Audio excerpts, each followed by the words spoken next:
the student, for example, they have four main keyword categories or niches. So they have like a goals niche, a gratitude niche, a purpose niche, and a habits niche. So you could kind of like put those different keywords into different buckets, right? So you could say, okay, there's some customers are searching for this product related to goals, like their goal setting, how to set goals. But you know what I'm saying, right? So there's that type of customer that their focus is goals. But then there's a customer whose focus is gratitude. Like, I want a product that helps me be more grateful and helps me organize my gratitude. And then there's someone whose focus is purpose and someone whose focus is habits. So the product helps solve all these problems or challenges, all right, or helps the customer achieve all these things. But every customer is slightly different. They have a slightly different focus, right? So for example, like you could create a video for your product, and the messaging, the content of the video, the visuals, right? Everything that's in the video is very, very focused on goals, accomplishing goals, setting goals,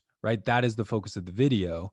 And then it promotes your product, and you target the keywords goal setting, goals, right? Related to this specific product. And so that's how you could just hyper focus that specific video on that specific niche. And then again, make another video for gratitude. And I get it, all the videos are going to be kind of similar, right? Because it's the same product. You're selling the same product to all these different groups, but the video messaging, the content is very catered to that specific audience. So that's something that you could do to double down on that. Should I separate those campaigns for each keyword category? So like, instead of just having a keyword campaign and having all those keywords like goal setting and gratitude and purpose and habit tracker all in the same campaign, should I separate all those four groups into their own campaigns? And I can see, and kind of follow up here, there's one final comment here saying, I'm having a tough time figuring out how I should organize my campaigns within the portfolios like we talked about. So again, let me show you the portfolios that we talked about. That's in that video that I was referring to, the 2022 strategy. Here's the portfolio setup that I use. So again, I create a different portfolio for every targeting type. Let me zoom in just a tad here. So I create a different portfolio for every targeting type. So within an auto campaign, there's four different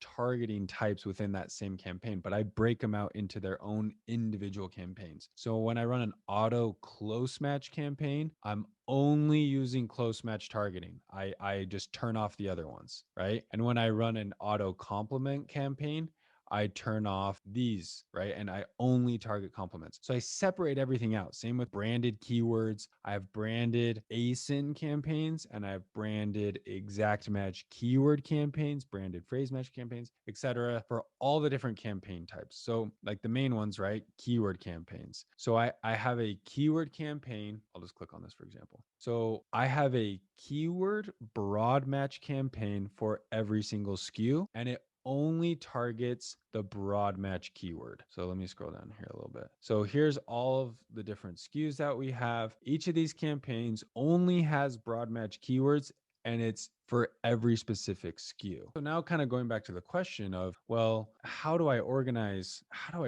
my campaigns then if I have, those four groups of keywords of, goals, purpose, habits, and the other one was, I think, gratitude. So I have these four different groupings of keywords, these four different sub niches within my audience. How would I go about setting up like this type of portfolio structure with separating these each into their own individual campaign? The ideal thing to do, but it's going to take more work up front, but it's going to be a lot easier to track and manage moving forward. But the ideal thing to do would be to create a separate campaign for every single sub niche, right? So for example, let's just talk keyword campaigns. So you would have a keyword broad campaign for goals, broad keywords related to goals. You would have a keyword, I'll put them in the order that I have them over here. You'll have a keyword exact campaign only targeting exact match keywords for goals. And you would have a keyword phrase match campaign for only phrase match keywords targeting goals. So that's three campaigns.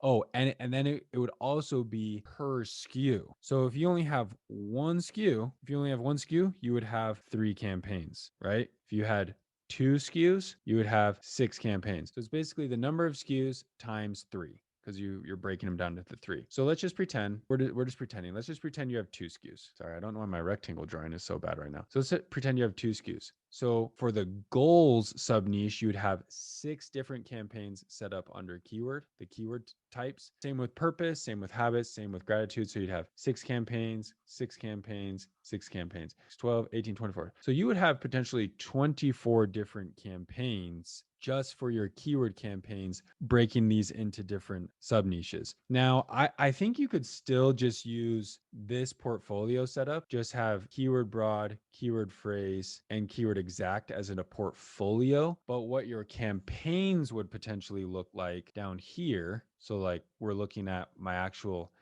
these are like the actual campaigns right here. You would just have to make sure you name them appropriately. So remember, you had your 4 different niches, right? Of like goals, gratitude, habits, and purpose. And then you have 2 SKUs, let's just say, for example. So, like the naming convention that I use is I put the name of the SKU first. So you could say, like, pretend these are all your campaigns right here, right? For your broad, you would have 2, the number of SKUs, time the campaigns, you have 2, 4, 6, you'd have 8 potentially. So you would have like, this is SKU 1 dash keyword broad, and then you could put like goals, and then I put down only, but you don't, I guess, necessarily have to have that. So that would be one campaign. SKU number 1, keyword broad, goals, keywords, down only. Then you would have SKU number 2, keyword broad, wow, goals, down only. Okay. Then the next campaign here, again, we're still in this keyword broad portfolio. These are just all the different campaigns. So then we would have, going back, we'd have SKU 1, keyword broad, because these are only broad keywords in this portfolio. And then we'd move to the next one. So we had goals. We've got both the goals broad for the different SKUs. We would have just do purpose. So you have purpose, down only. SKU 2, you kind of get the how this is working out. So keyword broad, purpose, down only, right? So you would have 2, 4, 6, 8. So within this keyword broad portfolio, you would technically have 8 campaigns. And if you can break up your campaigns like that and really like break them out into the different sub niches and really do, and again, do this with exact, do this with phrase, do this with all your different campaign advertising types, you can really dial in the data. Like you can really get juicy over here and see what is actually working, what's getting me impressions, what's getting me sales, what's getting me good ACOS. And it's really easy to come in here and get organized and see how things are performing. The reason why I like this naming convention so much is, and by using this portfolio convention, is I can really easily take a look at the different, we'll just do last 7 days. I can really look at all the different campaign types and see which types of advertising campaigns are doing well for me in the last 7 days. And I can come through and look. I can click on auto close and say, okay, I can get a good bird's eye view and say, okay, in the last 7 days, auto close has not done good. 114%. Why is that? Where are my sales coming from? I can look at my cost per click. I can say, okay, my cost per click is really high, 70 cents. I'm going to go in there and I'm going to drop my bids potentially, right? I'm just like speaking in theory right now, but you can easily come in and see bird's eye and scroll down and see, okay, what of my campaigns are doing good in auto close? Or I could come into keyword broad and I'm only looking at keyword broad campaigns down here. And I can again see like, okay, in the last 7 days, here's my ACOS for keyword broad. What's my average cost per click? Or I can sort by cost per click and see, do I have any campaigns with a really high cost per click? So my stars and stripes had a really high cost per click, probably because post 4th of July, conversions go way down, which is why you see that one's turned off because 4th of July is now over. So maybe this is not a a super great time frame to look at to make changes and optimizations and things, but that's what's maybe making a big skew on the data. But you can look at some others like, oh, birthday got a ton of spend. Of my $455, 132, 25% of my spend went to that specific SKU, got me decent sales. ACOS not great, but maybe that's a SKU that hasn't been selling well for me in the past. So again, you can really easily see every different campaign targeting type and how that targeting type is doing overall for you. Like I can say, okay, keyword phrase is doing 43%, broad was doing 58, and Exact was doing 43. So you can see which targeting type does the best for you comparative to what the cost per clicks are. You can check click-through rates, see what's getting me good click-through rates. Is it exact match? Is it broad match? What's getting me the most orders? Like you can really easily click and see and kind of analyze the data with this kind of portfolio organization. The other thing I really like too about this, like naming your campaigns like this, is I can search right here. I can go to all campaigns and I can just type in the name of a product. And now I'm seeing every single campaign that I have running for that SKU, for my Catherine SKU. There's auto close, auto loose, auto substitutes, keyword broad, branded. I can see all the different campaigns and I can see all the data. So I can see across the board for this SKU, for all the different campaigns in the last 7 days, ACOS was 30%, 191 units sold, $4,000, cost per click 56. And now I can, sort these columns however I want. I can say, what campaign is getting me the most impressions? The branded ASIN. Branded ASIN is getting me a ton of impressions. It's a lower click-through rate, 0.63. Maybe I want to see what's getting me the highest click-through rate. Auto loose, crazy. High click-through rate. I mean, low impressions, low clicks, but high click-through rate. But this video one is getting me a ton of clicks. In fact, almost the most clicks out of any of these. Great click-through rate, good sales, and a great ACOS. So maybe, again, like this is how I can gather data about a specific SKU and say, for this specific SKU, product ASIN or keyword exact is doing really well, really high click-through rate, good orders, great ACOS. So then maybe like this is literally kind of the process I go through when I look at ads. So then I see, okay, keyword exact as well. Let me go back over here, click on my keyword exact. Let's look at all of them. I want to sort by click-through rate for all my SKUs. This one,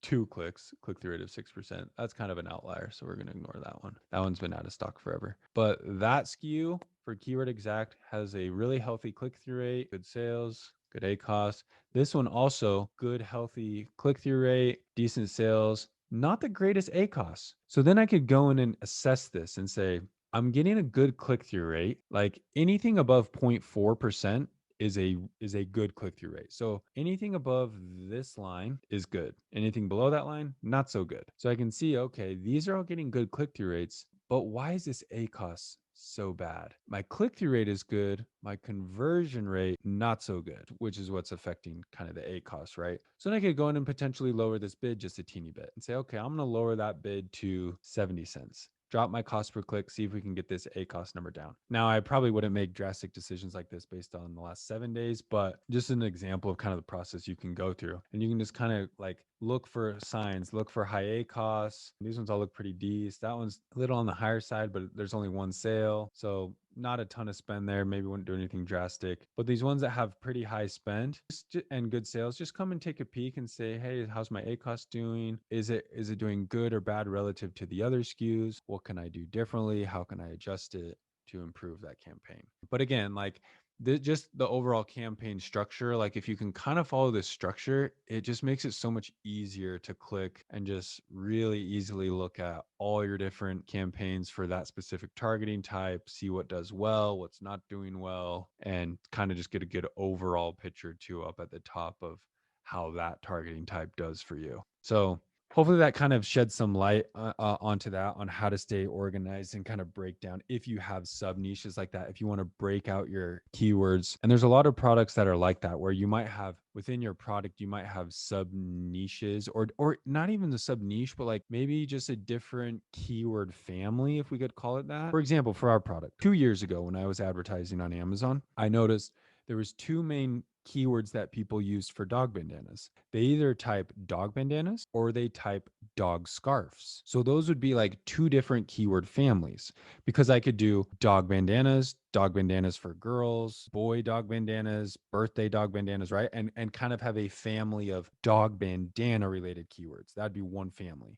Right. So I'd keep all those in the same campaign. And then on the other hand, there was dog scarves. So there was dog scarves, dog scarves for boys, birthday dog scarves, Christmas dog scarves, right? And it was all the same types of keywords, but instead of using the word bandanas, people use the word scarves. Well, what I did again 2 years ago is I tested. I ran dog scarves, I ran dog bandanas, and I figured out which one I liked better, which one provided better results for us, which one had better search volume, right? All those things until I realized, I just, quite frankly, I just couldn't get profitable with dog scarves. Like I was getting some sales, but it just wasn't as targeted for my specific audience and what they wanted. Maybe there's other sellers out there who do good with dog scarves and those keywords, and their listing is very much based on dog scarves, and they're selling to the people who type in dog scarves. But for us, we're selling to people who type in the word dog bandanas. But you can test that. You can separate your campaigns, have a dog scarf campaign and have a dog bandana campaign, and kind of split it that way. But same thing applies to your product, right? Depending on if people type in sweatshirt or hoodie. Maybe you're selling a hoodie, but some people type sweatshirt, some people type hoodie, some people type baseball hat, some people type baseball cap. Try them both. Separate those into two different keyword families and say, hey, maybe baseball cap does better for me than baseball hat. But kind of separating those kind of keeps your data a little bit cleaner. And something else you can do too, like for your auto campaigns, if you,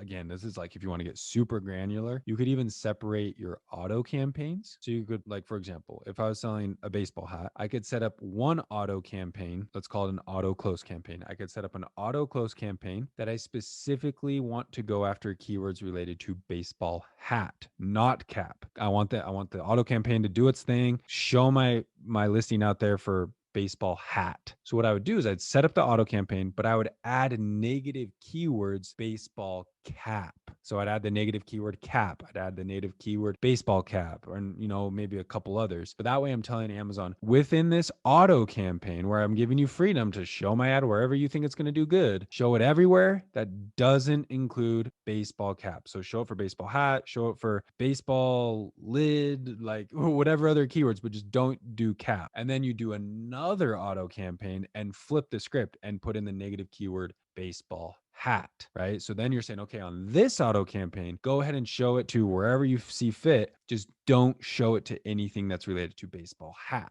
And you can kind of separate the data that way, and you can see where is giving you better results, and the search term reports will be a lot cleaner for you. That's the same hack that you use to separate unbranded searches from branded searches. So let me actually go back here really quickly. We'll wrap this PPC talk up here really quickly. But for example, you see how I have keyword, broad, exact, and phrase portfolios, and then I have branded exact and phrase portfolios. So these portfolios, I'm saying, with these portfolios, I'm saying only show my ad to people who are typing in the word Remy and Rue. If it has to include the word Remy and Rue, it can be Remy plus Rue, it can be Remy plus Rue, or something like that. But I'm saying only show it to people who use my brand name. That's why I don't have a broad. I wonder if you picked up on that. But that's why you don't see a branded broad, because guess what? Remember, broad match does not have to include the word. It just has to be related. So I only do branded exact and phrase because those two keyword targeting types require the search query to include the words. So these two campaigns are only people typing in Remy and Rue.